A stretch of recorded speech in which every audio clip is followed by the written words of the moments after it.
இந்த விழாவுக்கு சிறப்பு வருகை தந்திருக்கிற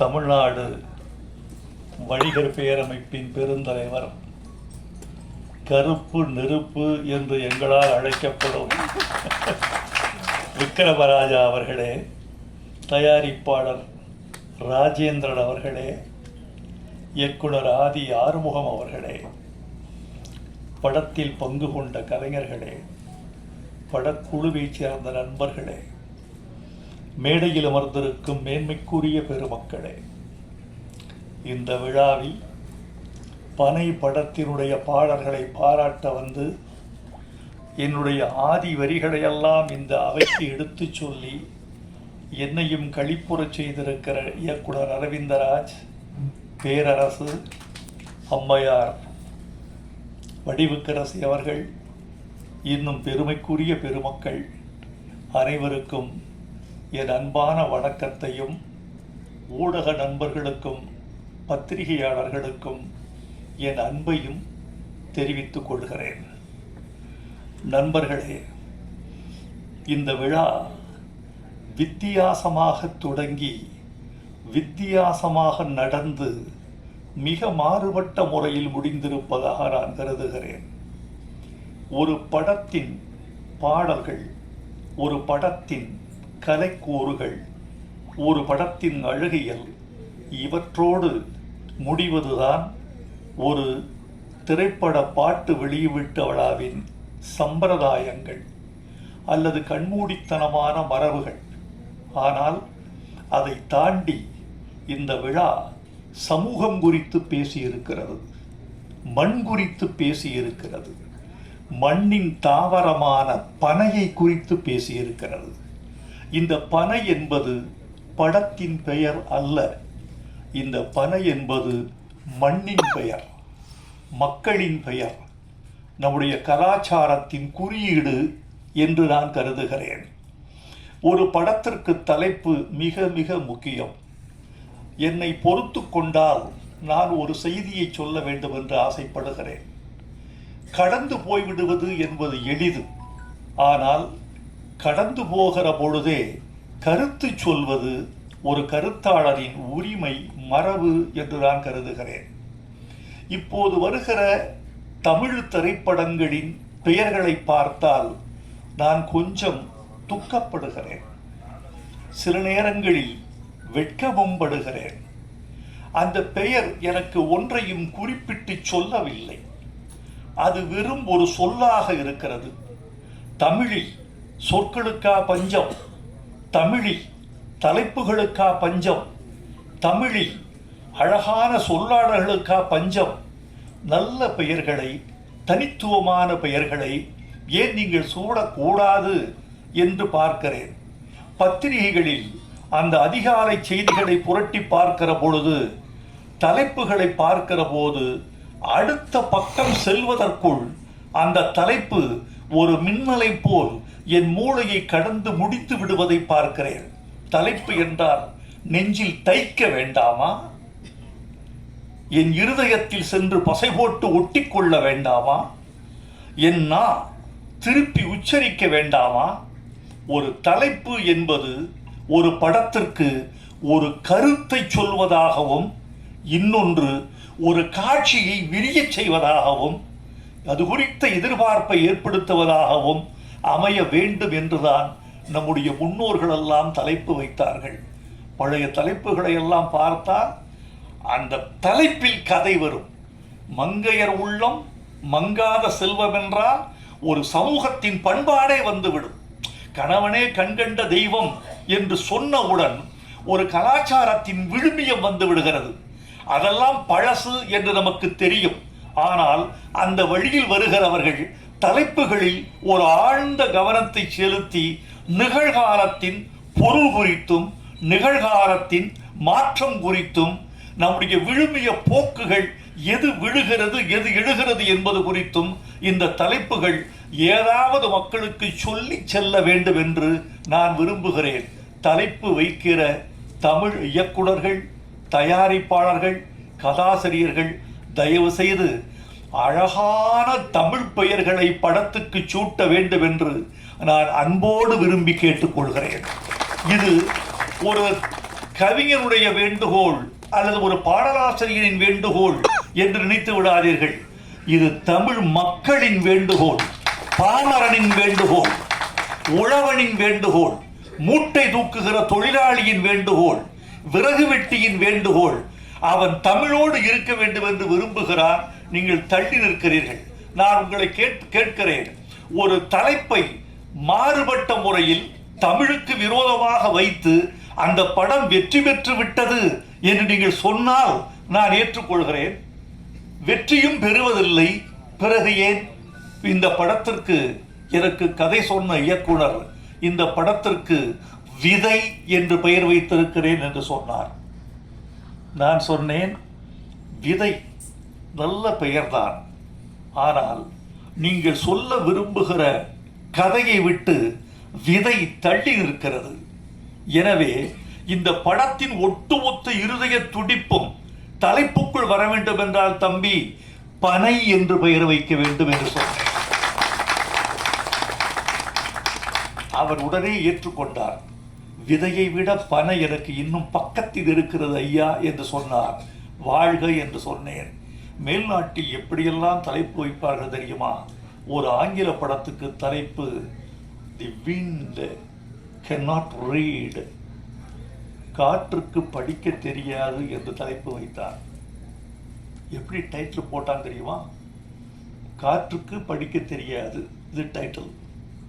காற்று வீசுகிறது, ஒரு மரத்தின் மீது வீசுகிறது, ஒரு மாளிகை மீது வீசுகிறது, ஒரு புல்வெளியின் மீது வீசுகிறது, ஒரு குழந்தையின் மீது வீசுகிறது, ஒரு சாலையில் வீசுகிறது, ஒரு சோலையில் வீசுகிறது. சோலைக்கு போனால் ஓரிடத்தில் பூக்களை பறிக்காதீர்கள் என்று ஒரு அறிவிப்பு பலகை வைக்கப்பட்டிருக்கிறது. இப்போது காற்று வேகமாக அடிக்கிறது, பூக்கள் புல்வெளியில் உதிர்கின்றன. அங்க போட்டிருக்கான், காற்றுக்கு படிக்க தெரியாது. உங்களுடைய கரவொலி அந்த படத்திற்கு திரையரங்கில் விழுந்திருக்குமா, விழுந்திருக்காதா? அதுதான் வேண்டும். ஒரு தலைப்பு உங்களுக்குள் ஒரு பரவசத்தை உண்டாக்க வேண்டும். டெல்லியில் ஒருவன் தன் சுயசரிதியை எழுதினான். எழுதிவிட்டு மை ஸ்டோரி என்று தலைப்பு வைத்தான். 100 பிரதிகள் கூட விற்கவில்லை. என்ன என்று யோசித்து பார்த்தான். அட்டையை கிழித்தெறிந்து விட்டு இன்னொரு தலைப்பு வைத்தான். ஒரே நாளில் 3000 பிரதிகள் விற்றுவிட்டன. அவன் வைத்த தலைப்பு மை ஸ்டோரிங்கிறத மாற்றி என் மகனின் தந்தையின் கதைன்னு வச்சான். அது அவன் கதை தான், அது அவன் கதை தான். என் அதே தலைப்பு தான், என் மகனின் தந்தையின் கதைன்னு சொன்ன ஏதோ விவகாரமா இருக்கே என்று உள்ளே வந்தார். நண்பர்களே, இந்த பனை என்ற ஒரு குறியீட்டை பற்றி உங்களுக்கு சில செய்திகள் சொல்லியாக வேண்டும். இந்தியாவில் 11 கோடி பனைமரங்கள் இருக்கின்றன. இந்த 11 கோடி பனைமரங்களில் 6 கோடி பனைமரங்கள் தமிழ்நாட்டில் மட்டும் இருக்கின்றன. இந்த பனை என்பது தமிழ்நாட்டு தாவரம்.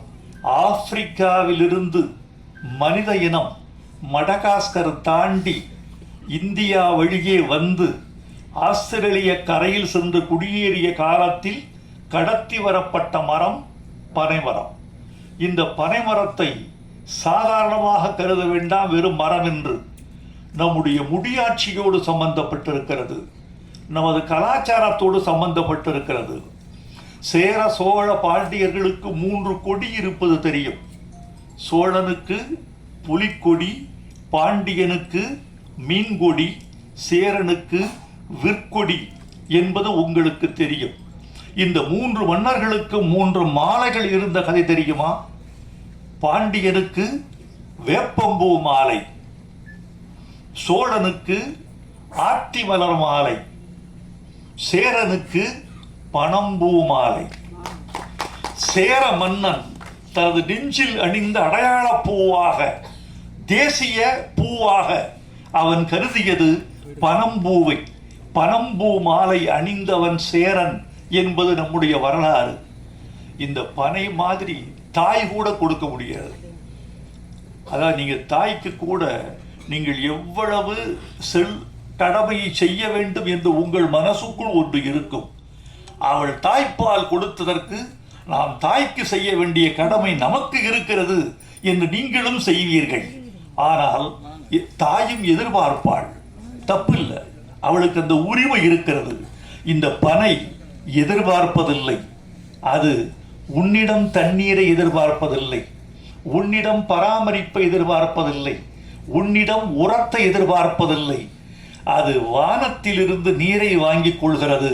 வானத்தில் தண்ணீர் வறண்டு போன போது காற்றின் ஈர பசையை பனை போல இழுத்து தன்னை உறுதிப்படுத்திக் கொண்டு உயிர் வாழ்ந்து கொள்கிறது.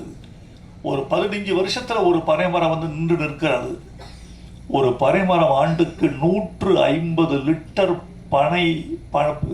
பதநீரும் 24 கிலோ பனை வெல்லமும் தருகிறது.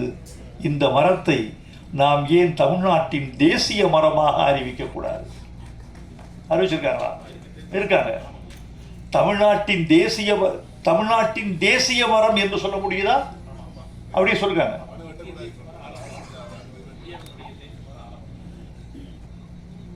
பனைமரத்தை தமிழ்நாட்டின் தேசிய மரமாக அறிவித்துவிட்ட செய்தி சொல்லுகிறது பனைமரம் எவ்வளவு இந்த நாட்டில் உணரப்பட்டிருக்கிறது என்று.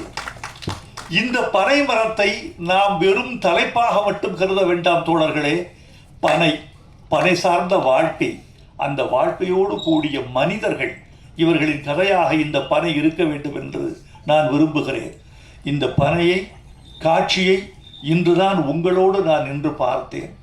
எனக்கு மகிழ்ச்சி. படத்தில் வெற்றியின் கூறுகளை பார்த்தேன். முழு படத்தை பார்க்காமல் கருத்து சொல்வது அவ்வளவு உகந்ததல்ல.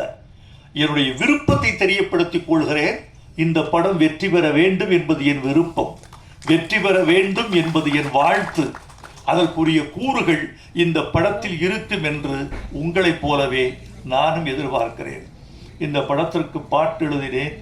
மணிலால் கீரவாணியிடம் இருந்தவர் இசையமைத்து கொடுத்தார். அவருக்கு என் வாழ்த்துக்களை தெரிவித்துக் கொள்கிறேன். ராஜேந்திரன் கிடைத்தார் தயாரிப்பாளராக. பனைமரம் போல ஒருத்தர் வந்தார்.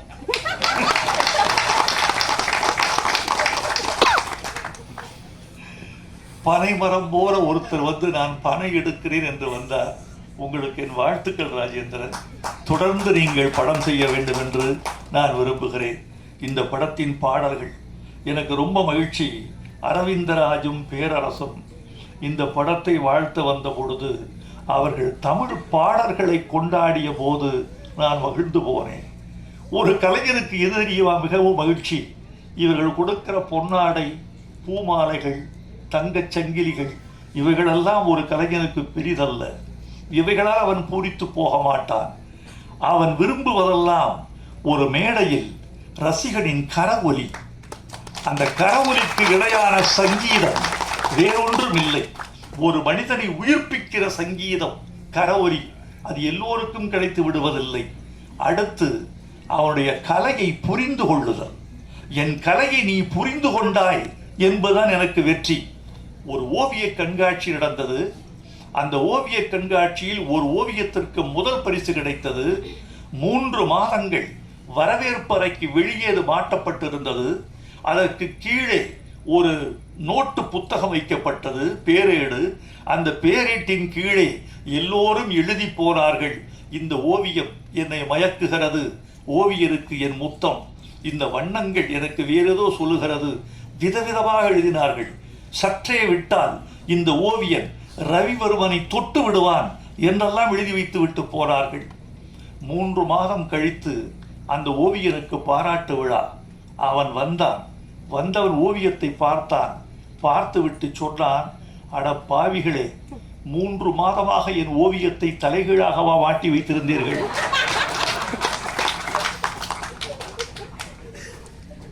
என்னை புரியாமல் பாராட்டி இருக்கிறீர்கள். என் ஓவியத்தை புரிதல் தான் நான் கேட்கிற முதல் பரிசு. எனக்கு விருதெல்லாம் என் ஓவியம் ரசிக்கப்பட்டு விட்டது, துய்க்கப்பட்டு விட்டது, என் கலையின் ஜீவ நாடி அறிந்து கொள்ளப்பட்டு விட்டது என்பதுதான் ஒரு கலைஞன் வேண்டுகிற மிகப்பெரிய யாசகம். அந்த யாசகத்தை நான் இவர்களுக்கு கேட்கவில்லை. ஆனால் இந்த பெருமக்கள் எல்லோரும் சொர்க்கோ, பேராசிரியர் சொர்க்கோ தமிழ்நாட்டில் ஒரு முக்கியமான பேச்சாளர், பேராசிரியர், நல்ல பாடலாசிரியர், நல்ல எதிர்காலம் உள்ளவர். அரவிந்தராஜ் ஊமை விழிகள் செய்தவர். பேரரசு தமிழ்நாட்டு இயக்குநர்களின் முன்னணி இயக்குநர்களில் முக்கியமானவர். இவர்களெல்லாம் தமிழுக்கு ரசிகர்களாக இருக்கிறார்கள் என்பது எவ்வளவு பெரிய விஷயம். பாட்டை புரிந்து கொள்வதற்கு கொஞ்சம் தமிழின் விசாலம் வேண்டும். நான் தமிழர்களை எல்லாம் தமிழை ரசிக்கிறார்கள் என்றுதான் நம்புகிறேன். நான் நம்புவதற்கு காரணமே தமிழ்நாட்டு மக்கள் பழமொழிகள் படித்து வந்தவர்கள், விடுகதை போட்டு வந்தவர்கள். எழுத்தறிவு இல்லாதவன் கூட தமிழோடு உறவாடி வந்திருக்கிறான் தமிழ்நாட்டில். அவனை கேட்டால் விவாதிப்பான், அவனை கேட்டால் விமர்சிப்பான், அவனை கேட்டால் பழமொழிகளில் பதில் சொல்வான், அவனை கேட்டால் விடுகதைகளிலும் சிக்க வைப்பான். அப்படி தமிழன் தன்னுடைய வாழ்வோடு தமிழோடு ஊறி வந்திருக்கிறான். எனவே இந்த தமிழும் அவனுக்கு புரியும் என்று நம்பிக்கையில் கொண்டுதான் வந்திருக்கிறேன். சில பேருக்கு புரிவதில்லை, அந்த இடத்தில் தமிழ் நிலைப்பதில்லை. ஒன்று சொல்லுகிறேன், திரைப்பட பாட்டை நான் எப்படி நினைக்கிறேன் தெரியுமா? வாழைப்பழத்துக்கும் ஆப்பிளுக்கும் ஒரு வேறுபாடு உண்டு. உங்களுக்கு தெரியும், ஆப்பிள் கொஞ்சம் பணக்காரர்களின் பழம், வாழை கொஞ்சம் ஏழைகளின் பழம். வியாபாரிகள் சங்க தலைவரை வைத்துக் கொண்டு அவருக்கே பாடம் எடுத்துக் கொள்கிறது. ஒன்று சொல்லுவார்கள், திரைப்படம் ஏழைகளின் ஆப்பிள் வாழைப்பழம் என்பது பழமொழி. நான் பாமரர்களின் கவிதை திரைப்பட பாட்டு என்று நினைக்கிறவர்.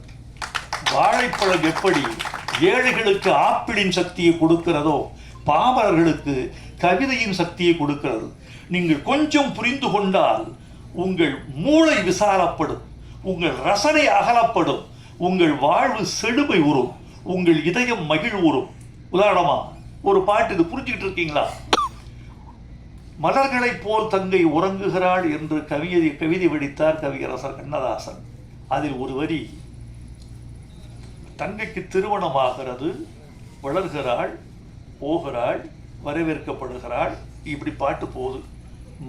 தங்கையின் எதிர்காலம் குறித்து அண்ணன் கனவு காண்கிறான்.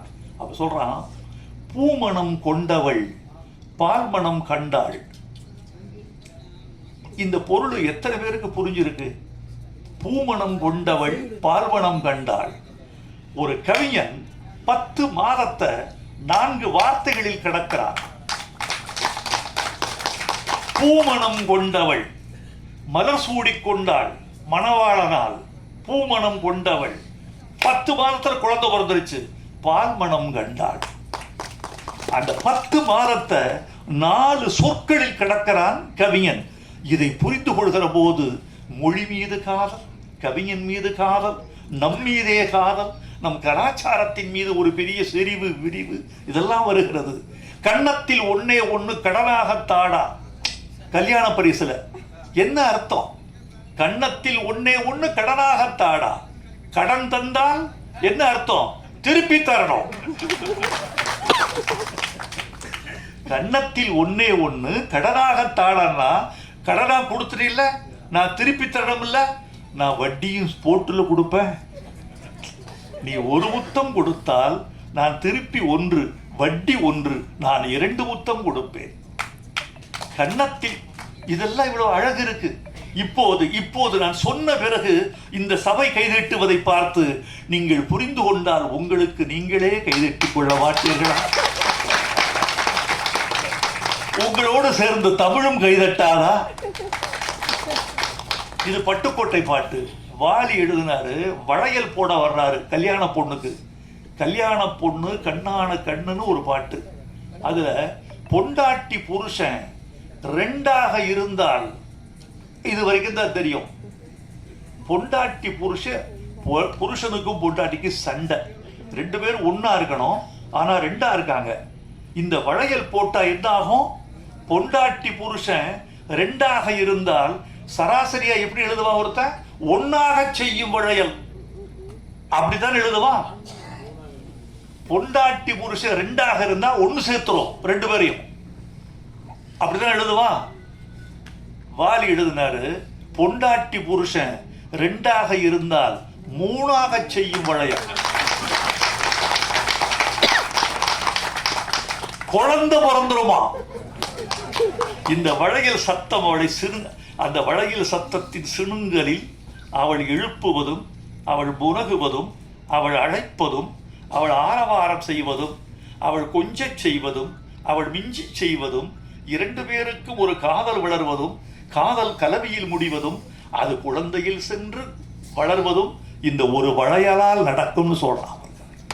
இந்த வளையல் ஓசை என்னென்ன பயணம் செய்யுது, இதெல்லாம் இந்த 2ஆக பொண்டாட்டி புருஷன் 2ஆக இருந்தா 3ஆக செய்யும் வளையல் என்று சொல்லுகிற போது ஒரு ஓசை கேட்கிறது. அந்த ஓசையின் வெளியே ஆசை வழிந்து 3ஆவது குழந்தை பிறந்து விடுகிறது சொல்றான். இவ்வளவு இருக்கு இந்த படத்துல. பாட்டு இருக்க ஒரு பாட்டு,